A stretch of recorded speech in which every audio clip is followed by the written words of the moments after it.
rasa sakit, penderitaan, ya bahkan kematian. Mungkin kalau menurut anti tembak pembuktian langsung aja dengan Marcel ya. Saya menantang Marcel pesawat merah anti tembak jarak 2 meter ya. Kalau dia nggak mau, banyak alasan begini di atas ring jadi Gomuzer sama saya ya. Persatuan Dukun Palsu Indonesia yang barusan tampil menantang-nantang pakai peluru anti tembak, peluru api, entah itu peluru pakai gotri, lawan saya.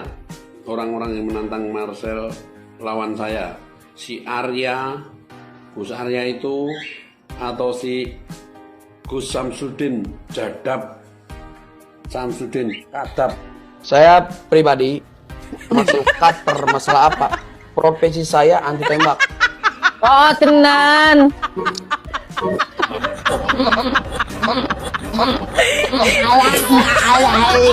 Nah, kalau si Marcel bilang santet itu tidak ada, dia belum cerdas. Kalau santet itu ada, kenapa nggak disantet aja Marcelnya? Itulah yang saya bilang tadi. Kenapa Kalau harus dilaporin polisi? Begini. Untuk menyantet seseorang itu tidak bisa pada saat lagi viral. Kalau dalam dunia yang lebih nyata, sebetulnya santet secara ilmiah juga bisa dijelaskan.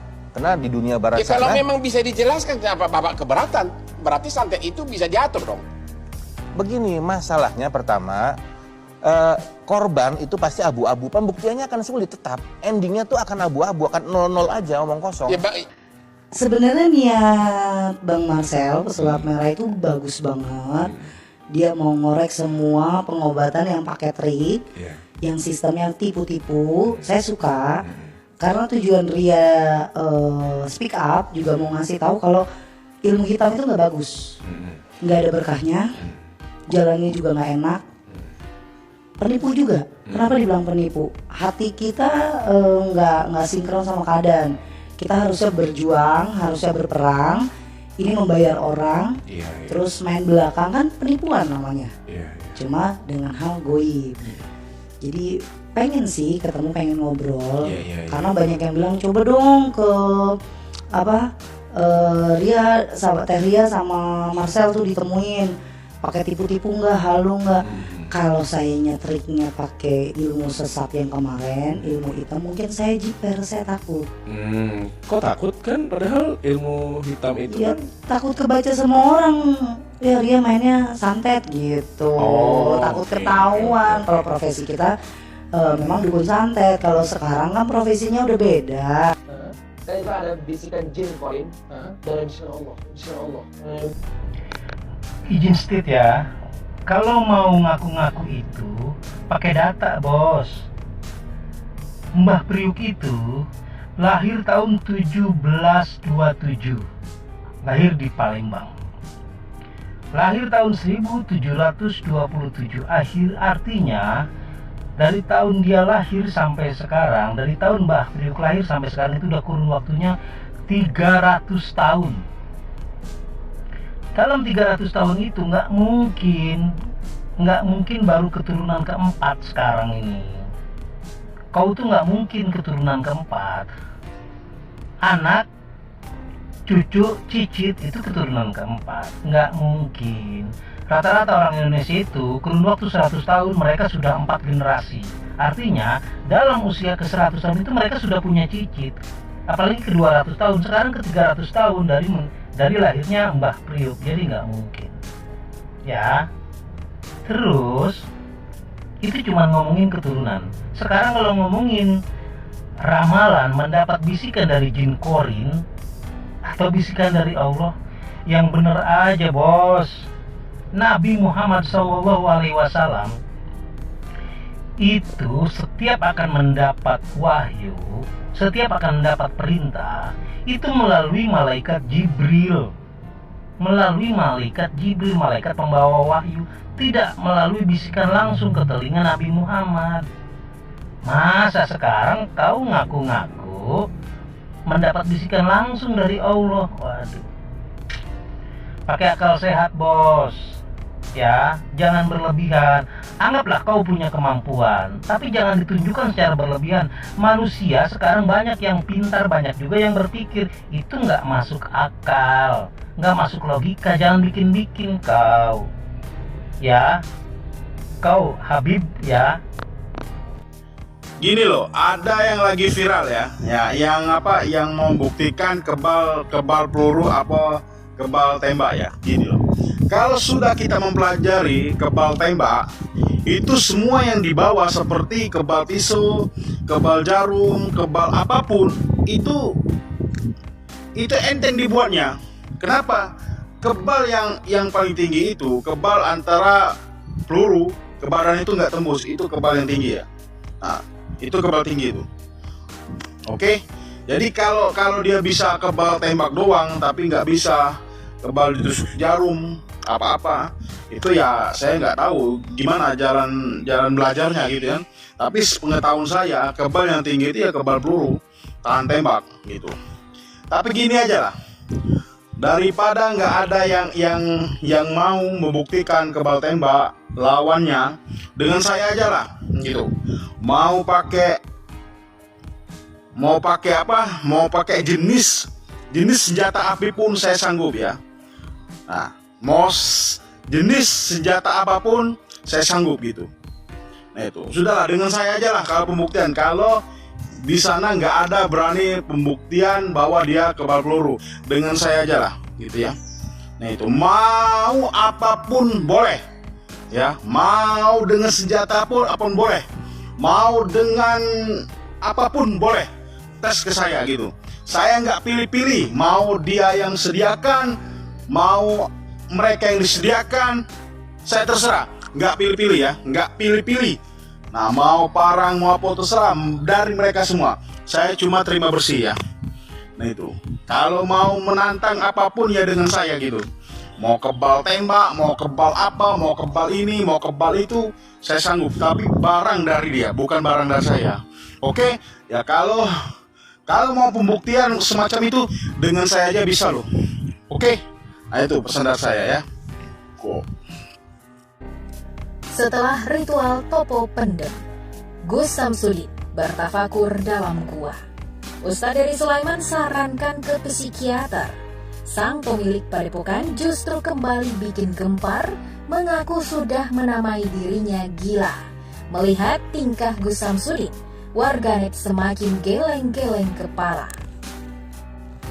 Gus Samsudin yang mengaku memiliki ilmu, Buya Yahya beri komentar pedas tentang perbedaan dukun dengan ahli hikmah. Lantas seperti apa pula syarat-syarat untuk menjadi pengikut Gus Samsudin? Simak selengkapnya. Yang tak kenal Gus Samsudin dinilai pemilik padepokan Nurzat Sejati itu memang tengah ramai menjadi sorotan publik. Terlebih setelah berkonflik dengan pesulap merah yang berhasil membongkar trik-trik pengobatan yang selama ini dilakukan oleh Gus Samsudin. Namun, setelah ramai dipergunjingkan publik, bahkan mendapatkan banyak komentar negatif dari warganet, alih-alih gentar, Gus Samsudin justru semakin menunjukkan kesaktian di dunia maya. Pasca beberapa waktu lalu pamer ritual topo pendem, yakni membenamkan diri selama 5 jam. Terbaru, tadi malam, pria yang dulunya berprofesi sebagai pemulung itu bertafakur di dalam gua. Tafakur sendiri artinya memikirkan, merenungkan, mengingat Allah melalui segala ciptaannya yang tersebar di langit dan bumi. Mengakui ia disarankan oleh gurunya untuk berdiam diri dalam gua. Namun, tak hanya merenung atau berdiam diri, Gus Samsudin justru melakukan siaran langsung hingga membacakan komentar-komentar warganet. Gus Samsudin juga menyindir agar para lawannya yang mengatakan, saya gimana pun itu enggak sama, enggak pengaruh buat saya itu bukan baperan loh, kata Gus Samsudin.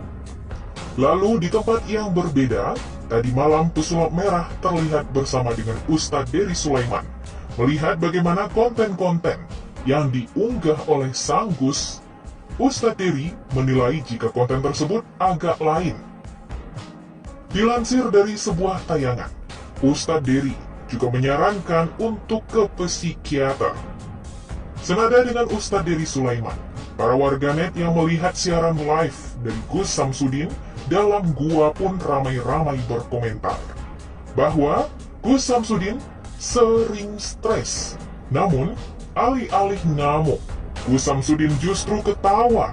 Ia juga mengatakan, sebelum orang-orang mengatakannya stres, dirinya sudah menamainya gila. Ia pun menjelaskan nama akhirnya, yakni jadab, artinya gila-gila kepada Allah. Menurut sang Gus, yo wes stres, udin iki. Oh iya, makanya yang namanya cacat itu artinya gila-gila kepada Allah.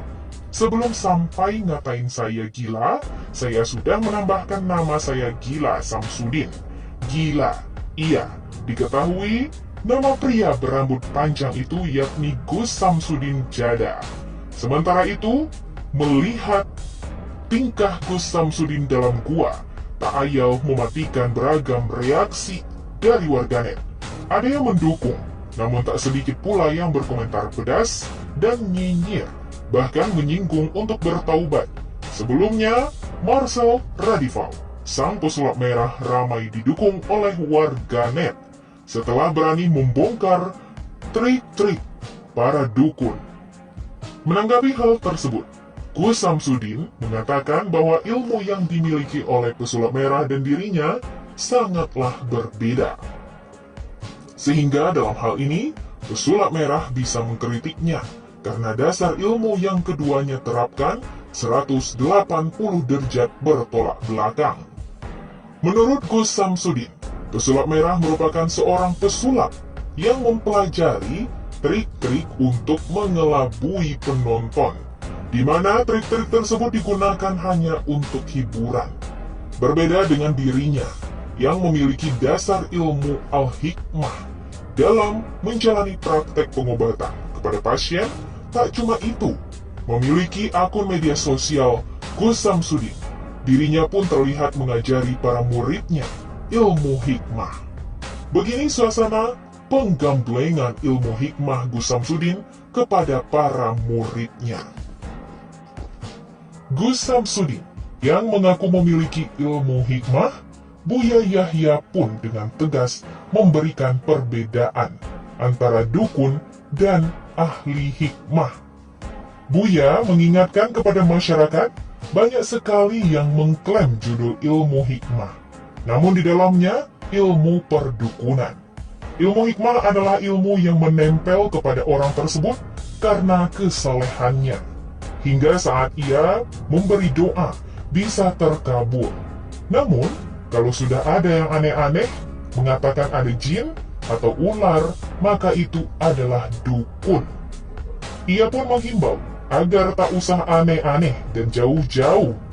Orang yang seperti itu, ilmu hikmah itu adalah ilmu yang sudah menempel di dalam diri orang tersebut. Misalnya, apa dia ngasih doa, ngasih ini mudah terkabul, diajarkannya aneh, Ustadz kondang tersebut juga menghimbau kepada masyarakat agar berhati-hati. Karena zaman sekarang banyak sekali dukun yang menyamar menjadi ustadz.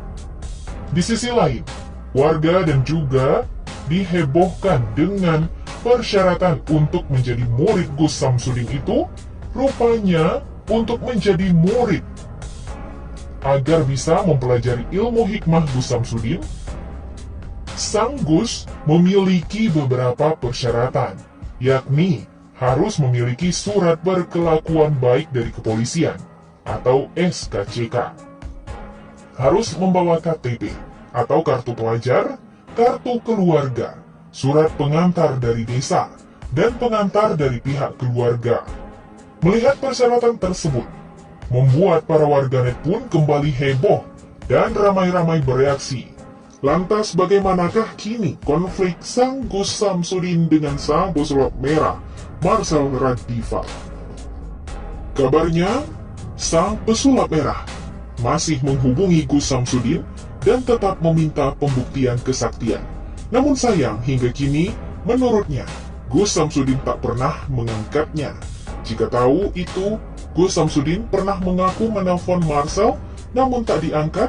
Namun Marcel menampik kabar tersebut. Pesulap Merah mengatakan Gus Samsudin menelponnya di DM Instagram. Tentu saja ia tak tahu, karena orang setiap hari tidak melihat Instagram.